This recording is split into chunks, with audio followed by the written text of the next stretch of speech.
Bonjour, bonjour, me voici avec une nouvelle vidéo sur une série de polars. Je vais donc vous présenter Kanak, écrit par Mo Malo.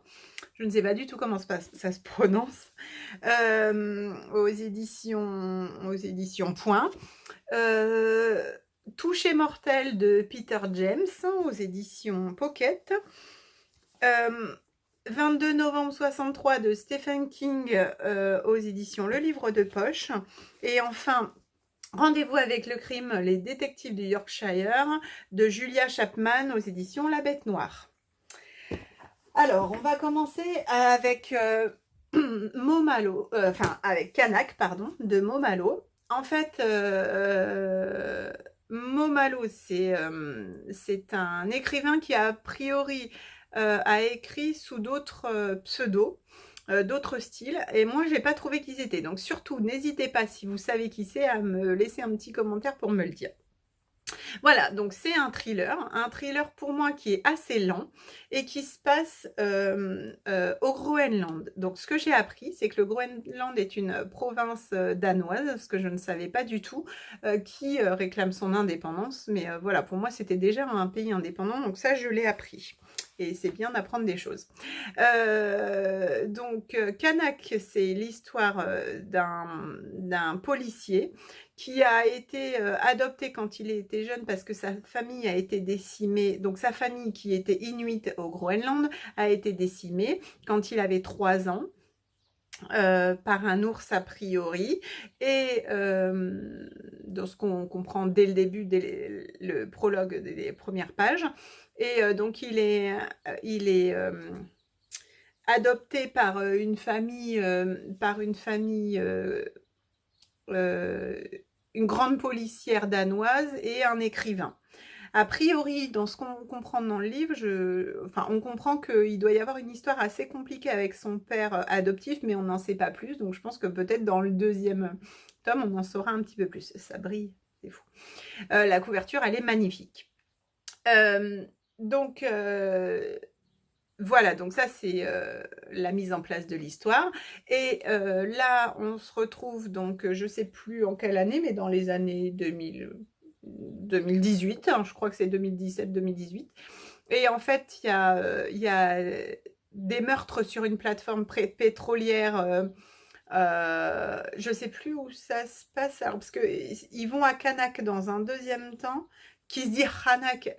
D'après ce que j'ai compris, ça se dit Hanak, mais moi j'ai toujours dit Kanak, sans doute parce que je rêve de Polynésie, rien à voir, mais les Kanaks, c'est les Polynésiens. Donc voilà, je dis Kanak, mais en fait, ce que j'ai compris, ça se dit Hanak. Voilà, et donc il y a des meurtres sur une plateforme pétrolière au Groenland, et Hanak là, va y aller, et va découvrir, en même temps que l'enquête, va découvrir son passé. Voilà, donc c'est un polar, mais en même temps il a été assez lent, trop lent pour moi. J'ai eu du mal. Il est assez long, hein, il fait 550 pages.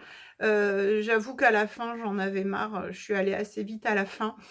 Euh, voilà, pour moi il y a énormément de bons avis, donc je pense que c'est un livre qui plaît énormément. Moi, c'est pas, oh purée, ça brille, c'est fou. Voilà. C'est pas ce que j'ai préféré comme livre. Donc voilà, bon, mitigé, quoi, mitigé. Je pense que c'est un bon livre, mais il faut aimer quand c'est... parce que, bon, il y a des descriptions, moi j'aime bien les descriptions, mais je sais pas. Il y a quelque chose d'un peu trop lent.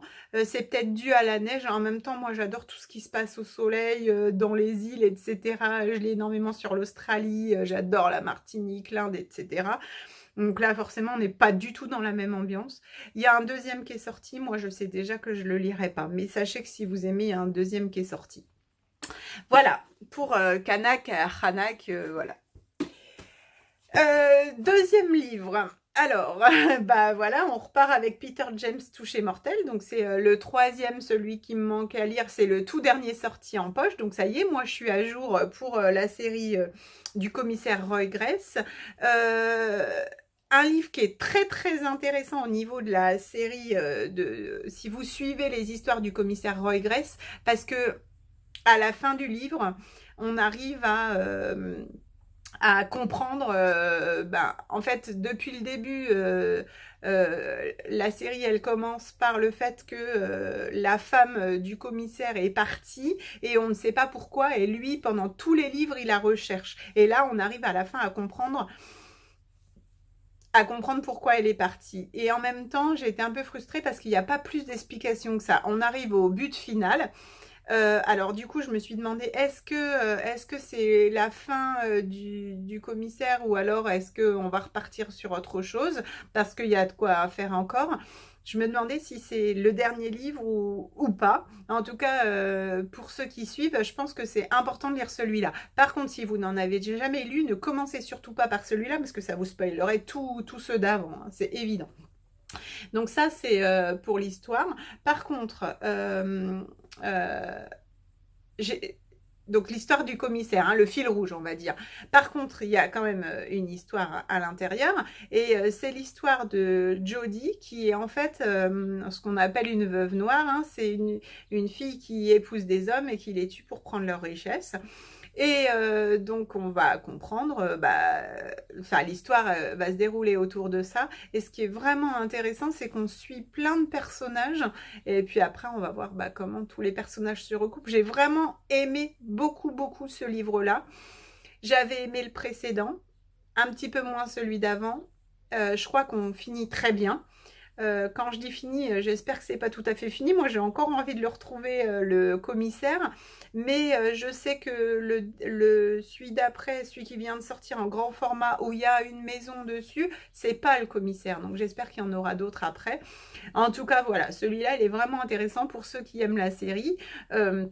C'est bien, il est vraiment cool à lire. Par contre, si vous connaissez pas, vraiment, je vous conseille de commencer par le premier. Le premier, je me rappelle plus, c'est un cercueil, c'est une histoire de jeune qui est enfermé dans un cercueil, et on va voir comment il va s'en sortir. Je me rappelle plus comment ça s'appelle. Je vois bien la couverture, mais je me rappelle plus du titre. Ah il doit être dedans, attendez, je dis... Comme une tombe. Comme une tombe. Voilà, il était vraiment super, et c'est avec ça que j'ai commencé la série. Et voilà, n'hésitez pas à suivre la série. Donc, Peter James, Touché mortel. On continue avec Stephen King, 22 novembre 63. Voilà. Alors, je vous dis tout de suite, je me suis arrêtée à la moitié. Et j'arrive pas à finir. En sachant que la moitié, c'est 612 pages. Hein, il fait 1050 pages. Alors, 22 novembre 63, c'est l'histoire d'un gars. D'habitude, je mets toujours parce que je me rappelle jamais des noms des personnages, sauf que là, il n'y a pas de, je me rappelle plus, il n'y a pas de, Jack Epping, voilà. En fait, donc c'est l'histoire de Jack qui est prof d'université, et qui a l'habitude d'aller boire, d'aller manger. Donc, il est célibataire, il a l'habitude d'aller manger et boire des coups dans une petite roulotte. Et en fait, le gars qui tient la roulotte va l'embarquer dans une histoire pour aller dans le passé, essayer d'empêcher Lee Harvey Oswald, c'est ça, donc qui est le tueur de JFK, de John Fitzgerald Kennedy, donc il va essayer de le convaincre d'aller empêcher Lee Harvey Oswald de tuer John Fitzgerald Kennedy, pour sauver toute la suite de l'histoire. Donc voilà, et il va s'entraîner sur d'autres événements avant. Donc, j'ai trouvé ce livre vraiment très très intéressant, mais je n'en suis même pas encore arrivée à Kennedy. Donc, vous voyez, on est à la moitié du livre. J'ai adoré tout le début, où en fait, c'est comment il va s'entraîner au début de l'histoire à essayer de changer d'autres événements de l'histoire et à voir quelles répercussions ça a, avant d'aller à la rencontre de Lee Harvey Oswald. Et moi, j'en suis Harvey, je dis Harley depuis le début, mais c'est Harvey, Lee Harvey. Et donc moi, j'en suis arrivée où il va le rencontrer.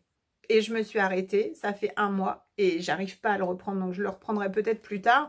L'histoire me suffit pour l'instant, même s'il n'y a pas de dénouement. Je pense que il fait des hyper gros livres, Stephen King. Je pense qu'à un moment donné, il y aurait pu avoir des coupes. Ça n'aurait pas manqué à l'histoire parce que c'est hyper détaillé, mais là, j'avoue que ça me perd et j'en ai eu marre. Donc voilà, je l'ai posé pour lire autre chose et j'arrive plus du tout à le reprendre. Donc soit je le reprendrai plus tard, soit je sais pas. J'ai envie, hein, mais là, j'y arrive pas. Donc voilà, un livre vraiment super, super génial. Malgré tout, je suis arrêtée et bloquée à la moitié. Mais j'ai adoré la première partie jusqu'à on va dire jusqu'à 550 pages, j'ai adoré. Et les 50 pages d'après, pour moi, j'arrive pas. J'ai lu 10 pages et j'y arrive pas.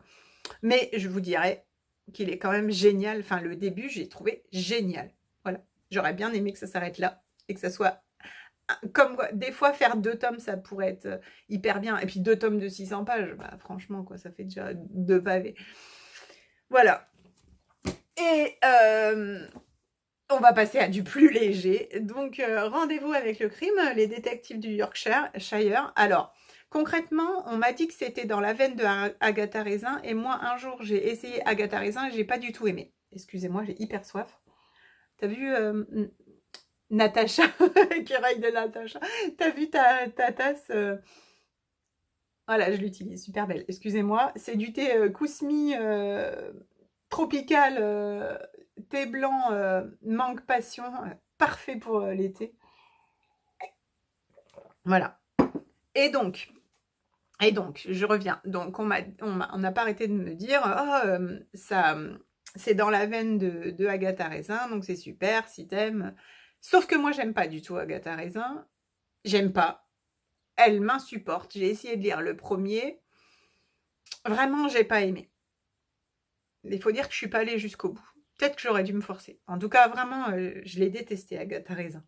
Il faudrait peut-être que je réessaye. En tout cas, donc, je ne veux pas mourir bête, je réessayerai de le lire. Donc, celui-là, j'avais jamais essayé. Et puis, des copines de lecture commune sur Bilbo le Hobbit, on discute pas mal avec le groupe et c'est hyper sympa, m'ont convaincu de lire celui-là. Donc, allez, j'ai essayé. J'avais pas de livre avec moi, j'étais en déplacement, donc je suis allée l'acheter neuf à la Fnac. Il est hyper cher, hein, 14,90 € pour ça, franchement, c'est hyper cher, c'est un craquage, mais bon, je me suis dit, bah, c'est tout, si j'aime bien les autres, je les achèterai d'occasion, parce que là, c'est vraiment hyper cher. Et donc, pour moi, j'achète en général plutôt les gros formats sur de la science-fiction, du young adult. Je sais pas pourquoi, mais les séries comme ça, d'habitude, je les achète plutôt en poche. Là, il n'existe pas en poche. Donc voilà. Donc j'ai commencé à lire, je me dis, oh, c'est un peu gentillé. Et j'ai fini. Et en fait, j'ai trouvé ça vraiment super. Donc ça, j'ai découvert un nouveau style que je ne connaissais pas qui s'appelle les Cozy Mystery. Je trouve ça hyper sympa. En fait, c'est vraiment le livre que tu es comme chez toi au coin du feu et que tu lis au coin du feu. Donc c'est ça. C'est une enquête. Une enquête qui commence très doucement. En fait, c'est l'histoire de... C'est marrant parce que c'est les héros, enfin les personnages, ils s'appellent Samson et Delilah. Donc voilà, si vous connaissez un peu les histoires de la Bible, c'est Samson et Dalila. Bon, bref. Samson et Delilah donc Delilah qui tient une maison où elle a une affaire à elle et donc au rez-de-chaussée elle va se mettre à la louer parce que elle en peut plus financièrement et qu'elle a absolument besoin de retrouver des finances et vient s'installer Samson qui a déjà vécu dans ce gros village il y a quelques 10 ans auparavant, qui s'est enfui pour des raisons qu'on ne connaît pas, et qui revient. Tout le village le conspue, on va dire, hein, l'accueille très très mal, et lui il s'installe quand même. On n'a pas encore compris pourquoi, et dans tout le livre on n'a pas compris, mais on a des petits indices pourquoi il vient. A priori il a vécu quelque chose de compliqué, mais on ne sait pas pourquoi. Et donc, ils s'installent et finalement, il y a une enquête qui se fait et ils vont faire une enquête et devoir s'apprivoiser pour travailler ensemble, quoi. Voilà, donc c'est assez sympathique et on va dire ça finit en apothéose parce que si vous voulez de l'action, l'action elle se passe dans les 50 dernières pages, hein, il n'y en a pas avant. Mais voilà, c'est un rythme lent, j'ai trouvé ça vraiment agréable et j'ai commandé le 2 d'occasion que j'ai trouvé à 6 € hein, quand même. Donc rien à voir. Donc voilà, j'ai décidé que j'achèterais pas les autres neufs, mais en plus, j'avoue que j'adore la couverture, elle est kitsch à mort et j'adore. Elle est super belle. Voilà, donc je pense que ça va être sympa dans la bibliothèque. C'est sympa aussi d'avoir des beaux livres dans la bibliothèque, ça fait décor aussi. Voilà, donc n'hésitez pas à l'acheter. Je sais plus si je l'ai dit, c'est La Bête Noire. La Bête Noire, c'est la série de... Enfin, c'est de chez Robert Laffont. Voilà, Rendez-vous avec le crime, donc les détectives du Yorkshire. À ce jour, il y en a 4. Et le deuxième, c'est Rendez-vous avec le mal, c'est celui que je viens de commander. Après, je crois qu'il y a Rendez-vous avec le mystère. Et le dernier, c'est Rendez-vous avec le poison. Voilà, je vous dirai. Si j'aime bien le 2, je commanderai le 3. Sinon, bah, je m'arrêterai là. Voilà, je vous souhaite une bonne journée. Puis je vous dis à bientôt pour une nouvelle vidéo.